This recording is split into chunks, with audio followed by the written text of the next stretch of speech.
자, 이 시간 이제 가격이론 마무리 시간인데 605페이지 보시면 부동산 가치의 제원칙에서 쭉 설명되는 것인데, 자, 원리를 한번 확인해 봐요. 부동산 가격 원칙 또는 가치 원칙 그러는데 그 의미를 보면 부동산의 가치 또는 가격이 어떻게 형성되고 어떻게 유지되고 변동하는가 하는 법칙성을 추출해서 그 평가 활동의 지침으로 삼으려는 하나의 행위 기준, 이것을 가격 원칙이라고 한다 그래요. 근데 이 가격 원칙의 체계는 마지막에 쭉 설명드릴 것이고, 만약에 이제 가격 원칙이 출제되게 되면 가격 원칙 각각의 기본 개념들, 그죠? 그리고 적용점, 이것이 포인트가 되니까 그걸 중심으로 여러분들이 학습을 잘 해두셔야 되거든요. 자, 그럼 먼저 가격 원칙의 첫 번째가 606페이지에 나오죠. 수요 공급 원칙 그랬는데, 수요 공급 원칙은 부동산의 가격은 수요와 공급의 상호 관계에 의해서 결정된다. 이게 바로 수요 공급 원칙. 수요와 공급의 상호 과정을 통해서 관계에 의해서 가격이 형성된다. 이게 바로 수요 공급의 원칙. 간단하게 그냥 그림으로 본다면 수요와 공급의 서로 균형, 경쟁 통한 균형을 통해서 균형 가격과 균형 거래가 형성된다. 이것이 바로 수요 공급의 원칙.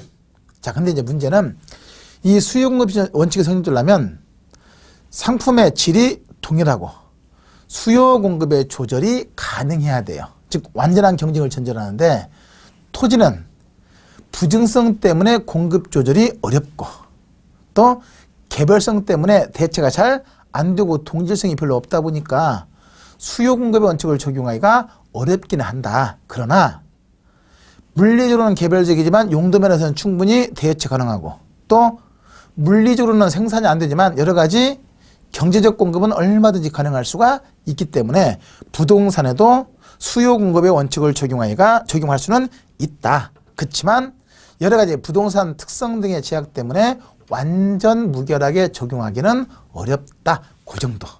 그게 딱 포인트거든요. 그러면 여기서 이제 가장 틀리기 쉬운 지문 중에 하나가, 부동산의 경우는 수요 공급 원칙을 적용할 수가 없다. OX.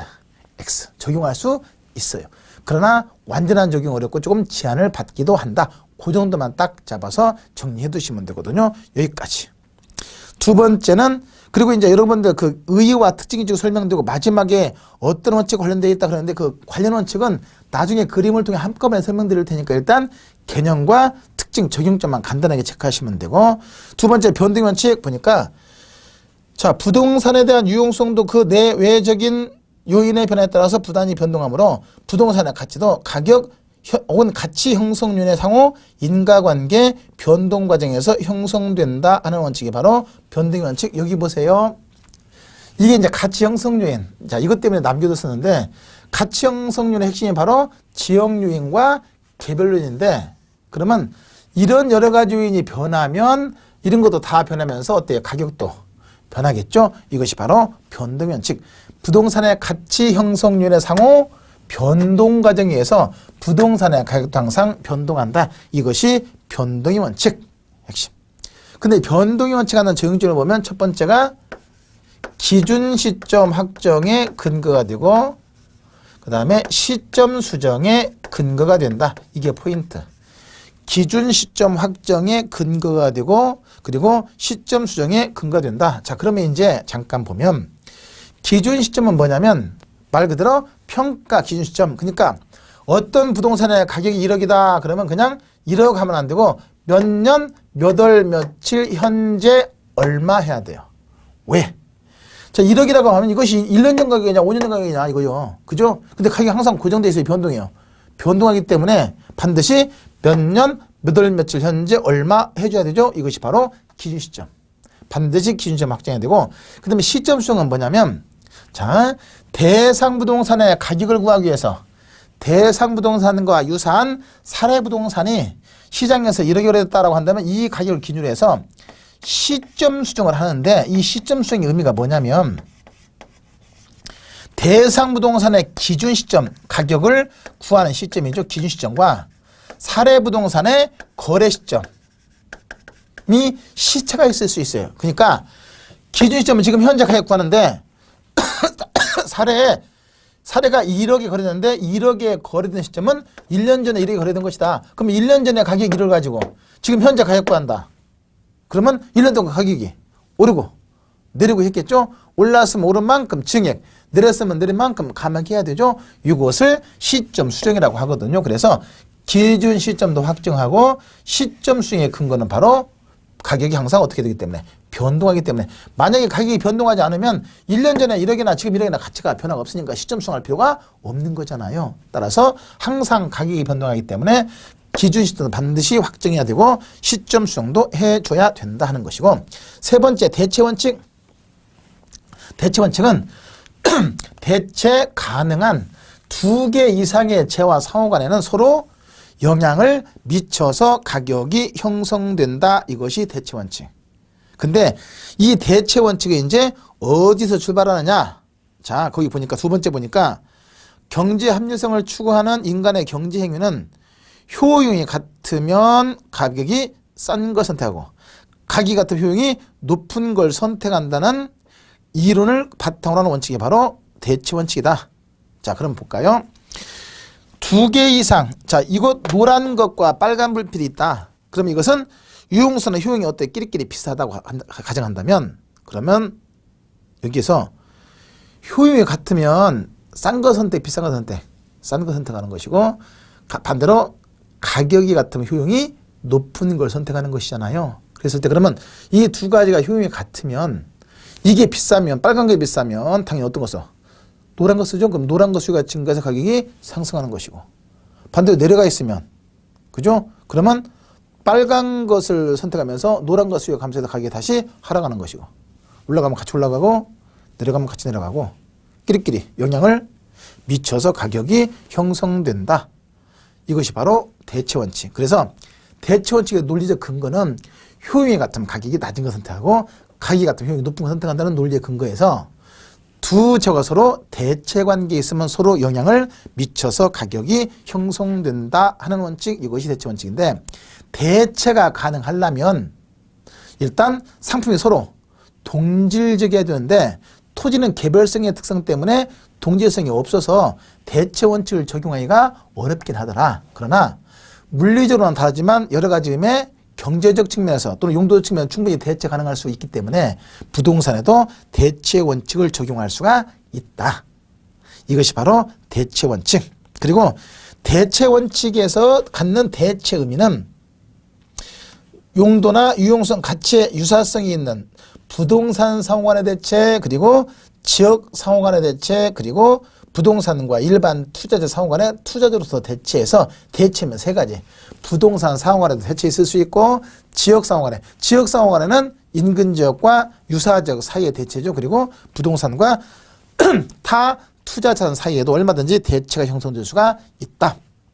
이게 바로 대체 원칙이고 핵심은 대체 원칙은 3방식 모두의 논리적, 이론적 근거. 이건 꼭 체크.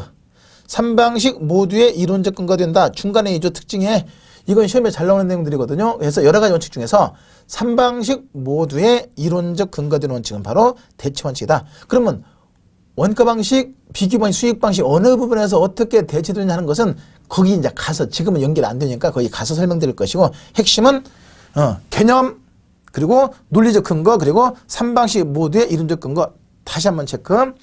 대체 가능한 재와 상호 간에는 서로 영향을 미쳐서 가격이 형성된다.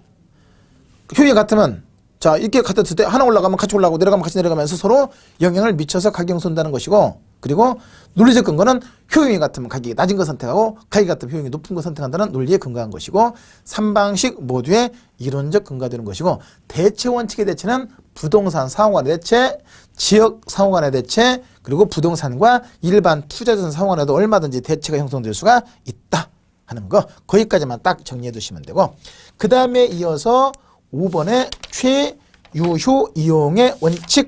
자 여기 보시면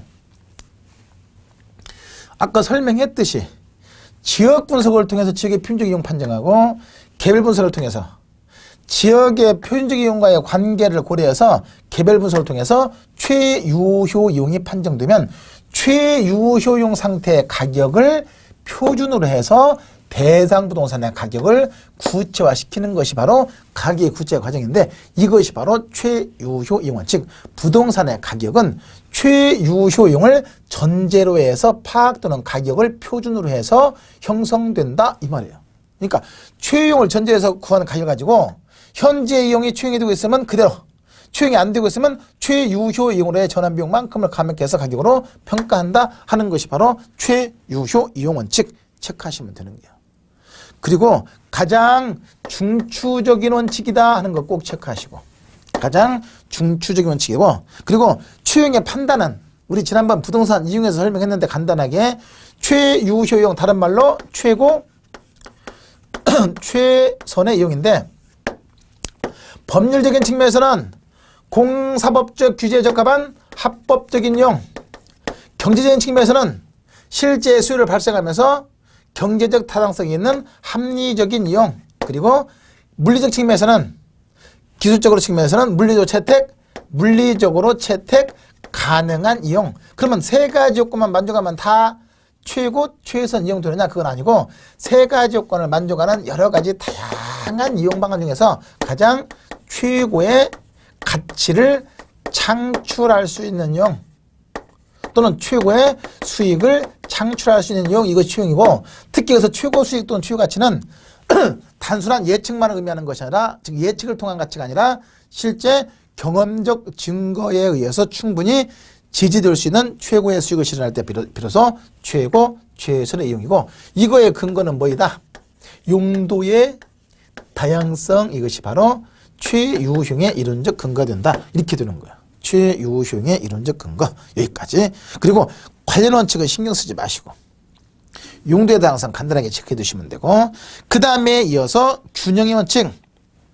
균형의 원칙은 부동산의 유용성이 최고도로 발휘되기 위해서는 내부 구성 요소 간의 결합의 균형을 이루어야 된다는 것이 균형의 원칙. 부동산의 유용성이 최고도로 발휘되려면 내부 구성 요소 간 서로 균형을 이루어야 된다 하는 원칙이 바로 균형의 원칙, 그래요. 자, 그러면 잠깐 건물 백화점 데파트먼트 짓는데 이용하는데 15층 건물로서 15층에는 스카이 라운지도 있고 기타 여러 가지 물건 잘 이쁘게 갖춰놨대요. 그리고 이것이 제대로 운영되기 위해서는 주차 대수가 1000대는 확보돼야 된대요. 그리고 이렇게 해서 1000대 확보돼서 운영되면 이것의 가치가 예를 들어서 더 이상 되겠지만 100억 정도의 가치가 있다고 가정해봐요. 이 정도 되면 1000억으로 할까요? 현실에 가깝게 1000억 정도의 가치가 있다. 근데 지금 현재 상태에서는 이 정도 운영하려면 1000대가 주차 대수가 확보되던데 현재는 600대밖에 확보가 안 돼 있다. 그러면 주차장이 너무 부족하다 보니까 그러다 보니까 전체 규모에 비해서 주차 대수가 적다는 것은 내부 설비가 균형을 이루지 못한다는 얘기잖아요. 그러면 그만큼 가치가 감가될 수 있죠. 그래서 이것이 만약에 800억으로 가치가 감가될 수도 있건데, 그럼 이것은 내부 구성 요소 간의 균형을 이루지 못하면서 가치가 감가되거든요.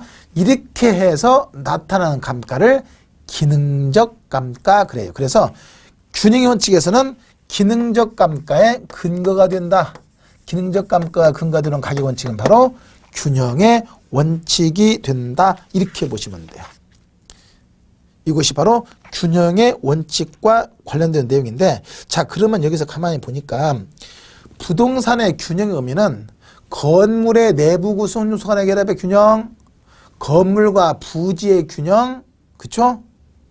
그 다음에 여러 가지 설비 간의 결합의 균형, 다양하게 균형의 의미가 설명될 수 있는데, 균형은 바로 내부 구성 요소 간의 결합의 균형을 의미하는 것이거든요. 토지 형태나 깊이 등 이것도 균형을 이룰 수 있어야 되는 것이고, 그리고 균형을 이루지 못해서 감가될 수 있고, 이렇게 해서 나타난 감가를 기능적 감가라고 한다. 그래서 기능적 감가의 이론적 근거가 바로 균형의 원칙이 되는 것이고, 그 다음에 7번 보니까 수익 체증 체감의 법칙은 부동산에 또는 토지에 단위 투자액을 계속해서 증가시키면 어느 정도까지는 수익이 체증하다가 그 시점을 넘어서 수익이 점점 체감한다. 이것이 바로 수익 체증 체감의 법칙. 근데 이것은 이 체증 체감으로 넘어가는 고객끼리 바로 생산 요소 간의 결합의 균형이어서 균형의 원칙과도 관련되기 때문에 여기서는 크게 의미를 갖는 것이 아니에요. 그래서 그냥 간단하게 의미만 확인하고 넘어가시면 돼요. 개념만 확인하고. 더 깊이 들어가면 굉장히 복잡하거든요. 그래서 그냥 간단하게 주어진 토지에 건물 높이를 높여가면서 단위 투자를 증가시키면 끝까지 수익이 증가하는 건 아니고 어느 정도까지는 수익이 증가하다가 그 일정한 시점을 넘어서부터 수익이 점점 체감하게 되는데 이것을 이르면서 수익 체증 체감의 법칙이라고 한다. 이것이 수익 체증 체감 법칙. 그 정도만 간단하게 확인하고 나머지는 신경 안 써도 되고 수익 배분의 원칙은 토지, 노동, 자본 여러 가지 생산 요소가 결합이 돼서 생산이 이루어질 때 그럼 이 생산이 이루어져서 수익이 발생하면 이 수익은 각각의 생산 요소의 몫으로 적절히 배분된다. 근데 배분되되 먼저 토지 이외 나머지 생산 요소에 먼저 배분하고 그 나머지 이익이 있으면 토지가 배분받는다. 이것이 수익 배분의 원칙. 그러면 가만히 보니까 똑같이 딱딱 나눠야 되지 왜 노동자본에 먼저 배분하고 나머지 토지가 배분받느냐. 그 이유는 노동이나 자본이라는 생산 요소는 이동이 가능하다 보니까 적절한 수익이 확보되지 않으면 적절한 수익이 확보되지 않으면 다른 곳으로 이동해버리거든요. 그렇기 때문에 적절한 수익을 먼저 보장해야 돼. 그래서 먼저 수익을 보장하고 나머지 이익이 있으면 토지가 배분받는다. 그러면 토지도 그럼 나도 갈래 하면 갈 수 있어요? 없어요? 없어. 어떤 특성 때문에?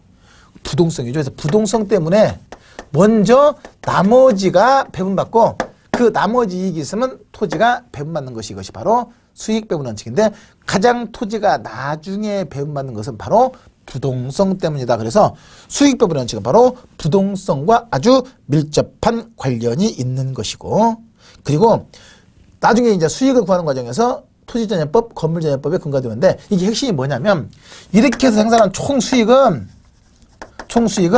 먼저 노동자분에 배분한다는 것은 뭘 뺀다는 거예요. 경비를 턴 나머지가 바로 토지 수익이다 이 말이거든요. 그래서 총수익에서 이런 경비를 뺀 나머지가 바로 토지 수익이 된다. 부동산의 순수익이 된다. 이런 개념이거든요.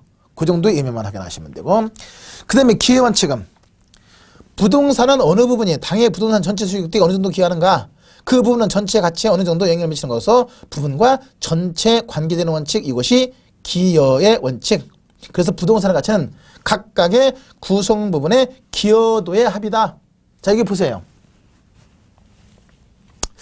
여기 보니까 만약에 1000대를 확보해야 되는데 600대밖에 확보되지 못하다 보니까 1000억짜리 가치 있는 것이 800억으로 가치가 강가되면서 이때 나타난 강가를 기능적 강가를 했거든요. 그러면 이런 경우에는 이걸 그대로 방치하면 이제 계속해서 경영이 악화되면서 이거 문제 발생할 수 있거든요. 도산될 수 있거든요. 따라서 이거 원인 제거해서 경영 정상화해야 되죠. 그럼 원인이 뭐였습니까?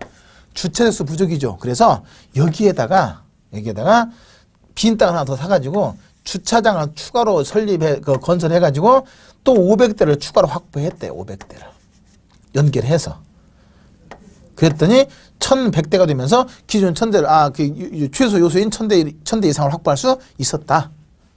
그랬더니 이것이 제대로 운영되면서 1000억 정도의 가치가 발휘될 수가 있었다. 그러면 500대 주차장을 확보하는 과정에서 들어간 비용이 만약에 120억이다. 그러면 지금 현재 이거 투자하지 않았을 때는 800억이었잖아요. 거기다 120억을 투자했더니 1000억 가치가 벌어졌죠. 그러면 800억 더하기 120억이 얼마 돼버린 거예요? 920이 아니라 1000억 돼버렸잖아요. 그럼 이런 경우에는 이 부분에 추가 투자 할 겁니까? 안 할 겁니까? 해야 되죠? 기회 원칙이요. 반대로 만약에 이걸 짓는데 250억이 들어간다. 그러면 800억 더하기 250억이어도 1000억밖에 안 되잖아요. 그럼 이 경우는 비용보다 수익이 작다는 얘기잖아. 그럼 이때는 추가 투자 안 하는 거예요. 그래서 이런 경우는 기여가 되는 것이고 이런 경우는 기여가 안 되는 것이고 기여가 되면 추가 투자하고 기여가 안 되면 추가 투자를 안 하면서 추가 투자를 할 것인가 말 것인가의 판단 기준 제공하는 것이 바로 기여의 원칙. 추가 투자의 적정성 판정의 이론적 근거, 이것이 바로 기여의 원칙. 그래요.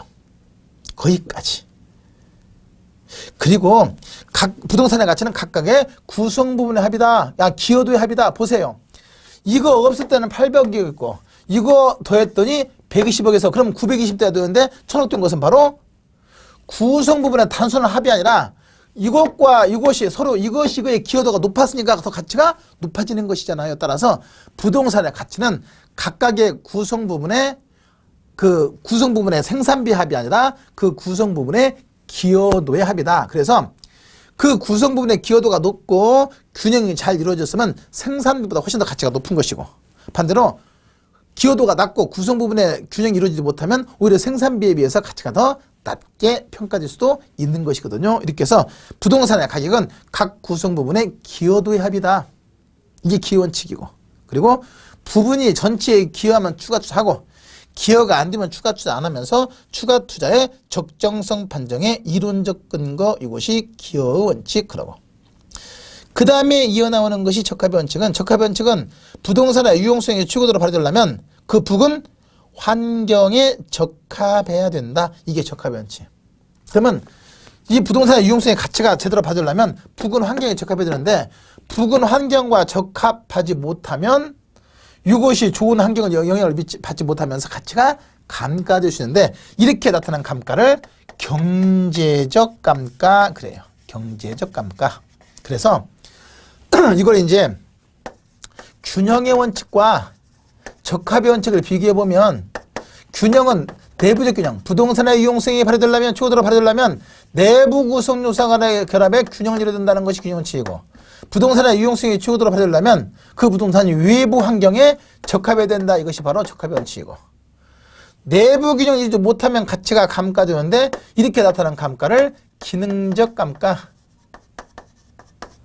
외부 환경에 적합하지 못하면 가치가 감가되는데 이렇게 나타난 감가를 경제적 감가. 그래서 경제적 감가의 근거는 적합이고 기능적 감가의 근거는 균형의 원칙. 이렇게 정리가 되시는 거거든요. 여기까지. 그리고 이제 균형 여부는 개별 분석을 통해서 판단되는 것이고, 적합 여부는 주요 환경이니까 지역 분석을 통해서 판정되는 것이고, 그래요. 그런 것도 같이 확인하고 정리해 주시는 거 좋고, 그 다음에 넘어가서 경쟁의 원칙은 초과 이유는 경쟁을 야기시키고 경쟁은 다시 초과는 감소, 소멸시킨다는 원칙이 바로 경쟁의 원칙. 여기 볼까요? 이건 수요 공급의 원칙과 관련되는데, 자, 가격이 비쌀 때, 가격이 낮을 때, 이때는 초과 공급, 초과 수요. 가격이 비싸니까 이만큼의 초과 공급, 반대로 가격이 낮으면 이만큼의 초과 수요. 그러면 초과 공급은 가격이 어떻게 되고? 하락하고, 그에 따라 수요량은 증가, 공급량은 감소, 균형. 초과 수요면 가격이 상승하고, 그에 따라 공급량은 증가, 수요량은 감소하면서 균형. 그러거든요. 그랬을 때 그러면 가격이 비싸면 공급적의 초과이윤, 가격이 낮으면 수요적의 초과이윤이 되는 거예요. 비싸니까 공급자가 유리하잖아요. 따라서 가격이 비싸서 공급적의 초과이윤이 발생하면 이만큼의 초과 공급 경쟁이에요. 가격이 낮으면 수요적의 초과이윤이 발생하죠. 그럼 이만큼의 초과 수요 경쟁이에요. 그래서 초과이윤은 초과 공급이나 초과 수요 등의 경쟁을 야기하고, 경쟁이 되면서 이때는 가격이 점점 어떻게 되고 상승하고, 이때는 점점 가격이 하락하면서 균형에 이른다. 이것을 갖다가 경쟁의 원칙. 그래요. 그래서 초과이윤은 경쟁을 야기시키고 경쟁은 다시 초과이윤을 감소, 소멸을 시킨다는 원칙. 이것이 경쟁의 원칙. 의미만 간단하게 확인해도 되고, 그 다음에 예측의 원칙은 부동산의 가격은, 의미가 부동산의 가치 또는 가격은 유형 무형의 장래 이익이 현재 가치거든요. 근데 그러면 장래 현재 가치인데, 장래 이익을 정확하게 그만큼 예측해야 부동산의 가치가 정확하게 평가될 수 있죠. 따라서 부동산의 가치를 구할 때는 장래 동향이나 추이에 대한 정확한 예측을 하여야 한다 하는 원칙이 바로 예측의 원칙. 그래요. 그 다음에 기회비용 원칙은 부동산의 가치는 그 투자 대상의 기회비용에 대해서 가치를 평가한다는 원칙. 이것이 기회비용 원칙인데, 간단하게 이제 확인만, 이것도 의미만, 이건 의미만 확인하시면 돼요.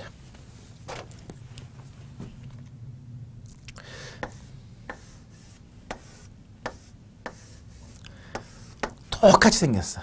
A와 B 땅이 똑같이 생겼어.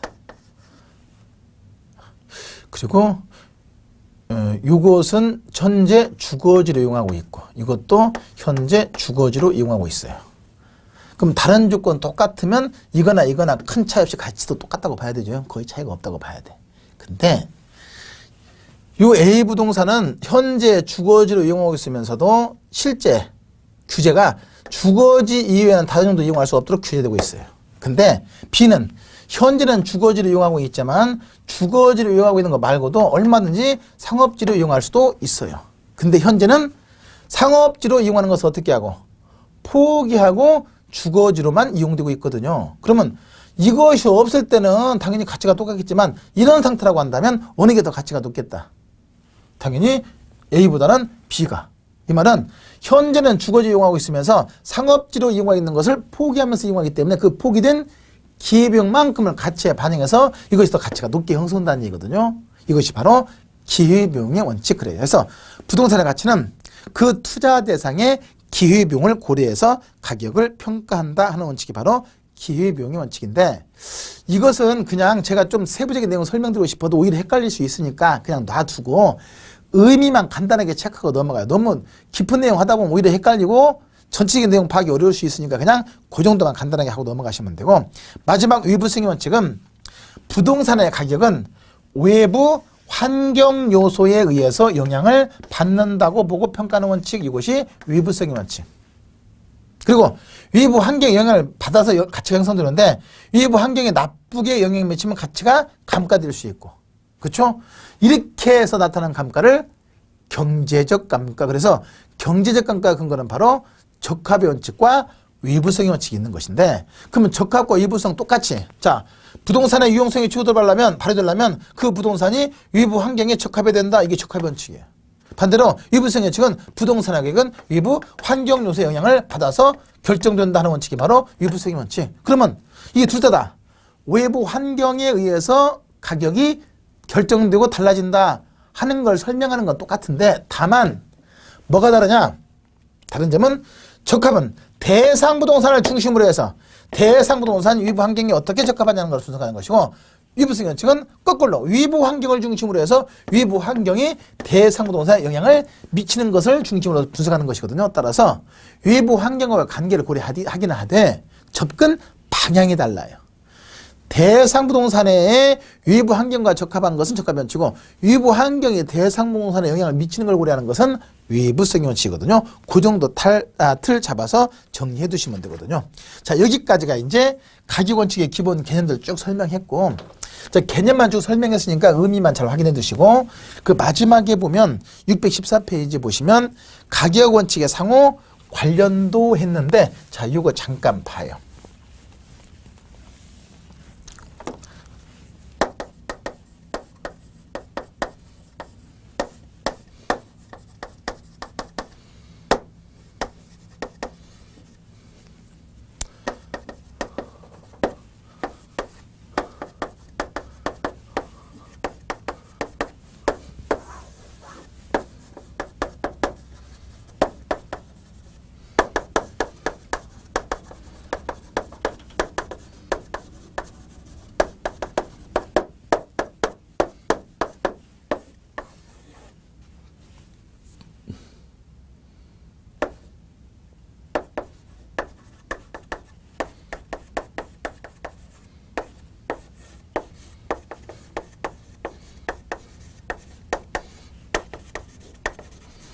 이렇게 이제 구성이 되어 있는데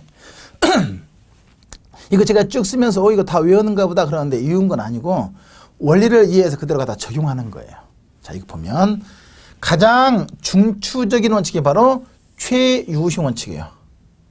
부동산의 가치를 평가할 때는 대상 부동산이 최유효 상태를 전제로 해서 파악된 가격을 표준해서 가격이 형성된다. 이것이 최유효 원칙이고 이 최유효의 전제가 되는 것은 바로 예측과 변동. 이건 시간과 관계되는 원칙. 예측과 변동. 시간의 흐름에 따라 예측이 필요하고 변동이 이루어지고. 그리고 내부 구성 요소 보세요. 균형, 수익 배분, 기여 수익 체계 체감. 이것은 그 부동산에서는 그 부동산 내부적 균형. 부분이 전체 기여 내부적으로 부분이 기여 전체. 그리고 수익도 다 내부에서 발생하는 거예요. 적합은 외부 환경과 적합. 그리고 경쟁도 일부의 다른 부동산과 경쟁. 그리고 경쟁의 원칙은 다시 수용국과 대체. 경쟁 과정을 통해서 균형이 이루어지고 서로 대체가 가능해지면서 경쟁이 이루어지고 균형이 이루어지는 것이니까 연결하시면 되고 이게 기본 틀이에요. 그리고 이제 거기에 살짝이 여기와 여기 연결, 대체 연결해서 기빙 원칙 했는데 이건 뭐 크게 중요한 의미 아닌 것이고 기본 틀은 이것인데 내용을 볼 때 시간과 관계되는 거 예측과 변동 잡고 내부적 요소 환경 그랬을 때 내부끼리는 서로 다 관련이 있는 거예요. 그리고 이 둘은 별로 관련이 없어. 왜 그러냐 그랬더니 경쟁이 밖에 나돌아다니면서 얘네들하고 돌아다니니까. 그래서 이건 둘이 관련이 없는 것이고 경쟁은 이것과 이거 서로 다 관련이 있는 것이고. 그리고 친구의 친구는 친구가 아니에요. 이 말은 뭐냐면 얘하고 얘 관련돼 있고 얘하고 얘 관련돼 있고 얘 관련돼 있지만 얘하고 얘는 관련이 없어요. 그러니까 얘하고 얘 관련돼 있고 얘하고 얘 관련돼 있지만 얘하고 얘는 관련이 없는 거다 이렇게 보시면 돼. 네? 그렇게 연결하시면 돼. 그러면 추이용과 관련되는 원칙에서 전제가 되는 것은 예측과 변동이고 내부적 요소와 관련되는 것은 균형, 수익, 체증, 체감, 수익, 배분, 기회 원칙이고 외부 환경 관련해서 관련되는 것은 적합과 경쟁이다. 그러면 이 그림에서 최유효 이용 원칙과 관련이 없는 것은 뭐겠어요? 수용국과 대체 원칙은 최유용과 직접 관련이 없는 거 하나 건너뛰어 있잖아. 그래서 만약에 관련 원칙이 세면 나온다고 하면 이 두 가지 조심하시면 돼요. 최유효 이용 원칙과 관련이 없는 것은 바로 예측과 수용국과 대체 원칙이고 그러면 잠깐 적합의 원칙은 다르게 표현하면 외부 수용 원칙 가는 거라고 보시면 되고 같은 걸로 받아 관련이 있다고 보시면 되고 그러면 적합의 원칙 관련된 것은 이건 관련이 없으니까 그냥 최유효 원칙과 관련되어 있고 하나 더하면 외부 수용 원칙과 관련되어 있고 외부 수용 원칙은 다시 적합의 원칙과 최유용과 관련되어 있고 그런 거예요. 그러면 경쟁의 원칙과 관련되는 것은 이건 서로 관련이 없는 것이고 최유용과 관련되어 있고 수용급 대체 그러는 거예요. 그러면 변동의 원칙과 관련되는 것은 예측과 최유용 원칙. 그러면 이런 것들은 관련이 직접 없는 거예요. 그렇게 건너뛰는 건 아니고 바로 옆에 있는 것만. 친구의 친구는 친구가 아니라는 것이 바로 그런 의미거든요. 그런 틀만 잡아두시면 되는데 이것은 크게 중요한 거 아니에요. 관련 원칙은. 그러니까 그냥 틀만 제가 잡아드린 것 뿐이에요. 그냥 넘어가기 좀 서운해서. 그러니까 틀만 잡아뒀으니까 참고만 해두시면 될 것이고 굳이 다 암기하려고 하지 마시고 꼭 암기하고 싶어 막 그냥 안달라면 이거 최유효 원칙 관련이 없는 것은 바로 수용급 원칙과 대체 원칙은 최유효 이용과 직접 관련이 없다. 그것만 딱 잡아두시면 돼요. 자 이렇게 해서 이제 가격 원칙의 전반적인 흐름까지 해서 가격 이론 다 마무리했고 그 다음에 쭉 넘어가서 이제 한참 넘어가시죠. 넘어가서 638페이지에 보시면 이제 감정평가 방식 3방식 그리고 적용 쭉 나오는데 먼저 이제 3방식의 기본 틀만 이 시간에 이제 마무리하고 다음 시간에 이제 원가 방식부터 한번 볼게요.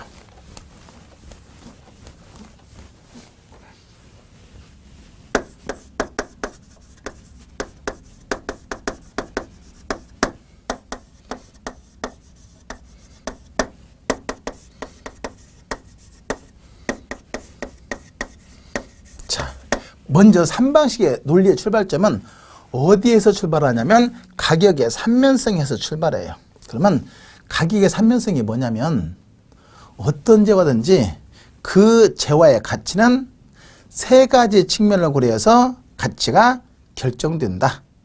세 가지 측면을 고려해서 가치를 파악한다. 이것이 바로 가격의 삼면성인데 그 삼면성이 바로 비용성의 측면, 시장성의 측면, 수익성의 측면이 있다. 가령 이 옷의 가치를 판단할 때 첫 번째 고려하는 측면이 바로 비용성. 이 옷을 생산하는 데 소요되는 비용이 어느 정도가 됐느냐, 들었느냐 하는 것에 근거해서 가치를 파악할 수도 있고 두 번째 시장성은 이 물건이 시장에서 어느 정도의 가격에 거래될 수 있는가 하는 시장성에 근거해서 가격을 파악할 수도 있고 마지막으로 이 옷을 사용했을 때 얻을 수 있는 수익 또는 효용이 어느 정도인가 하는 것을 고려해서 가격을 파악할 수가 있고 이것이 바로 수익성의 사고방식이에요. 그럼 마찬가지 부동산의 가격도 예컨대 어떤 건물이나 어떤 토지가 있을 때 특히 건물 같은 경우 그 건물, 부동산을 생산하는 데 소요되는 비용이 얼마가 되느냐 하는 비용성에 근거해서 가격을 파악할 수가 있고, 이렇게 비용성에 근거해서 가격을 파악하는 방식을 감정평가에서는 생산 원가가 얼마냐 해서 원가 방식이라고 하는 것이고, 두 번째, 그 부동산이 시장에서 어느 정도의 가격에 거래될 수 있는가 하는 시장성에 근거해서 가격을 파악할 수 있는데, 이렇게 시장성에 근거해서 가격을 파악하는 방식을 시장성의 비교 방식 그래요. 마지막으로 그 부동산을 사용했을 때 얻을 수 있는 수익 또는 효용이 어느 정도일까 하는 수익성 또는 효용성에 근거해서 가격을 파악할 수 있는데, 이렇게 수익성에 근거해서 가격을 파악하는 방식을 감정평가에서는 수익 방식 그래요. 그래서 크게 이제 비용성의 원가 방식, 시장성의 비교 방식, 수익성의 수익 방식, 이렇게 해서 이 세 가지 방식 이름에서 3방식 그래요. 3방식. 자, 근데 이제 문제는 뭐냐면, 똑같은 부동산을 이렇게 구했을 때, 이렇게 구했을 때, 또 이렇게 구했을 때, 이 각각의 가격이 어때요? 같아야 돼요? 달라야 돼요? 같아야 돼. 같아야 이렇게도 구할 수 있고, 이렇게 구할 수도 있고, 이렇게 구할 수 있다. 그렇잖아요. 제 몸무게를 달 때, 방법이 전자조례 달 수도 있고, 아니면 쌀 드는 조례 달 수도 있고, 여러 가지 방법이 있을 수 있잖아요. 그러면 어떤 걸로 해든 그 결과는 같아야 여러 중에서 편한 대로 하나를 쓸 수 있는 것이잖아요. 그렇잖아. 마찬가지 이것도 똑같은 부동산 가격을 이렇게 구했을 때, 이렇게 구했을 때, 이렇게 구했을 때 각각의 가격이 같아야 셋 중에 하나를 선택해 쓸 수가 있는 것이거든요. 이걸 이름에서 뭐라고 하냐면 삼면 등가성의 원리라 그래요. 삼면 등가성의 원리. 그리고 이 삼면 등가성의 원리에 의하면 각각의 방식으로 구한 가격이 같아야 되고, 같아야 되기 때문에 각각의 방식 중에서 하나를 선택해 쓸 수 있는데, 근데 이론은 같아야 되는 것이 맞는데 실제는 항상 같지를 못하고 다를 수도 있더라. 왜냐? 이 삼면 등가성리는 완전 경쟁 시장을 전제하는 것인데, 현실 시장은 완전한 경쟁이 아니다 보니까 여러 가지 외부적 요인에 의해서 가격이 다르게 형성될 수도 있더라. 그렇기 때문에 각각의 방식으로 구한 가격이 항상 일치하지 못하고 다를 수가 있고, 이런 때는 이제 조정이 필요한데 그 조정은 좀 이따 설명드릴 거예요. 일단 그래서 삼면 등가성에 근거해서 똑같은 부동산 가격을 이렇게도 구할 수 있는데, 이걸 이름에서 뭐라고 하냐면 세 가지 방식이 있다. 그래서 3방식이다 그래요. 근데 부동산의 가격은 개념이 특성을 보니까 교환에 대한 대가인 뭐과 가격과 사용수익에 대한 대가인 임대료 또는 임료로 표시되거든요. 그래서 각각의 방식으로 다시 가격 구하는 것과 임료 구하는 방법으로 나눌 수가 있는데, 그랬을 때 원가 방식으로 가격을 구하는 방식을 원가법 그래요. 그리고 원가 방식으로 임대료 구하는 방식을 적산법, 그리고 비교 방식으로 가격 구하는 방법을 거래사례 비교법. 근데 토지의 경우에는 일반적인 거래 사례가 아닌 공시지가 기준으로 구할 수 있거든요. 그래서 공시지가 기준법 이런 것이 있고, 임대료 관한 방식이 임대 사례 비교법 이것이 있고, 수익 방식에서 가치 또는 가격 관한 방법을 수익 환원법, 임대료 관한 것을 수익 분석법, 이렇게 해서 다시 이 세 가지 방식을 가치 또는 가격 구하는 것과 임대료 구하는 것을 나눴더니 6가지가 되는데, 비교 방식의 경우에 가격 거래 사례 비교법과 공시가격 기준법으로 다시 나눠지니까 전체가 몇 가지가 돼요? 7가지 방법이 되어버리죠. 그래서 3방식에 7가지 방법이 있다 이런 것인데, 이것이 이제 기본적으로 3방식의 기본 구성인데, 여기에서 이제 임대료 구하는 방법은 우리나라의 그 공인중개사 시험에서는 크게 중요한 의미 있는 건 아니거든요. 간단하게 좀 이따 체크만 해두면 될 것이고, 핵심은 이제 가격 구하는 것으로서 원가법, 거래사례비교법 거기에 이제 일반적인 거래사례 대신에 공시가기준과는 공시가기준법 같은 의미니까 그리고 이제 수익관원법 요 세 가지가 가장 핵심이 되는 것이고 나머지는 크게 중요한 의미 있는 것은 아니에요. 간단하게 개념만 간략간략하게 체크해서 구분하시면 되는 거예요. 이렇게 해서 이제 3방식과 7가지 방법으로 구분되어 있는 것이 이제 기본적인 3방식의 구조인데 근데 이제 문제는 뭐냐면 아까 설명했듯이 A라는 부동산의 가격을 지금 보니까 원가법으로 구할 수도 있고 거래사례 비교법으로 구할 수도 있고 토지면 공시가기준법으로 구하는 것이고 그리고 수익환원법으로 가격을 구할 수도 있더라. 그죠? 그러면 아까 3면 등가성이 올려가면 똑같은 부동산 가격을 이렇게 구했을 때 이렇게 구했을 때 이렇게 구했을 때 각각의 가격이 어때야 돼요? 이론적으로는 같아야 된다 그랬잖아요. 그래야 셋 중 하나 선택해 쓸 수 있는 것이니까. 근데 실제 이것을 구해보면 항상 일치하지 못하고 다를 수 있더라. 이렇게 각각 구한 가격을 시산가치, 시험적으로 산출한 가치라고 하거든요. 그럼 이 시산가치가 항상 일치하지 못하고 다를 수도 있더라. 그 이유가 아까 설명했듯이 왜 시장이 불안전하고 자료가 부정확하고 그죠? 이런 여러 가지 이유 때문에 이론적으로는 일치해야 되지만 항상 같지 않고 다를 수가 있더라. 따라서 이런 경우에는 이제 그럼 각각의 가격이 다르면 이걸 갖다가 이제 조정해서 가치로 평가를 해줘야 되는데 조정할 때 이 각각의 가격이 다르면 전부 합해가지고 3으로 딱 나누면 산술 평균 되죠? 그렇게 구하는 것이 아니라 즉 단순한 산술 평균이 아니라 평가사가 자료의 재료 그 대상도나 특성 또 기타 여러 가지 자료의 종합 또 기타 여러 가지 요건을 고려했을 때 이런 여러 가지 조건을 고려해서 판단했을 때 가장 정확하다고 판단되는 방법으로 한 가격을 가지고 나머지를 약간씩 조정 수정해서 가격으로 구체화시키면 된다. 이것이 가격의 구체화 과정이에요. 핵심은 이 각각의 방식으로 구했을 때 똑같은 것을 구했을 때 이 가격이 다르면 이걸 산술평균하는 것이 아니라 평가사가 판단했을 때 여러 가지 요건을 고려해서 판단했을 때 가장 정확하다고 판단되는 가격을 기준으로 해서 나머지를 수정 체크해서 시산 가격을 조정한다. 시산 가치를 조정한다. 그 정도의 원리만 간단하게 확인하고 정리하시면 되는 거예요. 자, 그것을 설명한 것이 어디 있냐면 639페이지 제일 밑에 보시면 시산가액의 조정 그랬죠?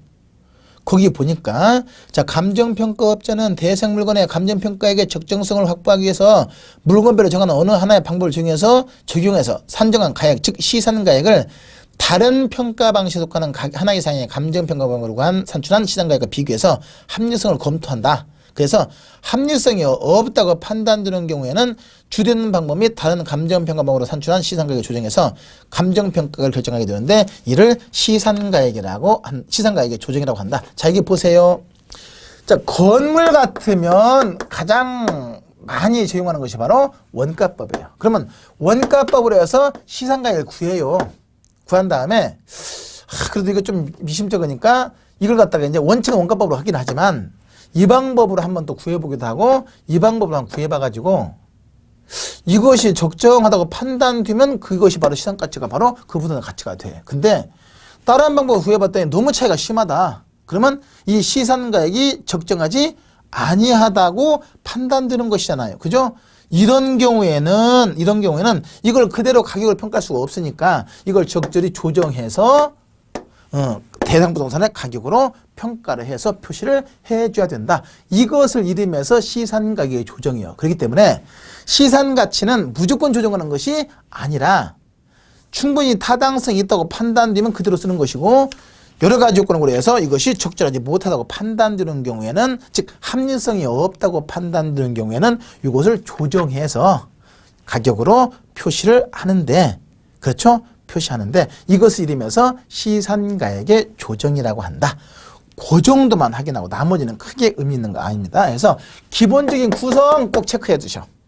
3방식과 6방법의 7방법의 구성 그리고 시선계 조정의 원리까지만 간단하게 확인하고 이제 아주 쉬운 문제 같으면 이런 거 가로넣기에서 나올 수 있으니까 아주 기본적인 것들이거든요. 잘 체크해서 확인하시고 이제 조금 휴식 후에 이제 641페이지 원가 방식에서 이제 원가법부터 확인해 보십니다.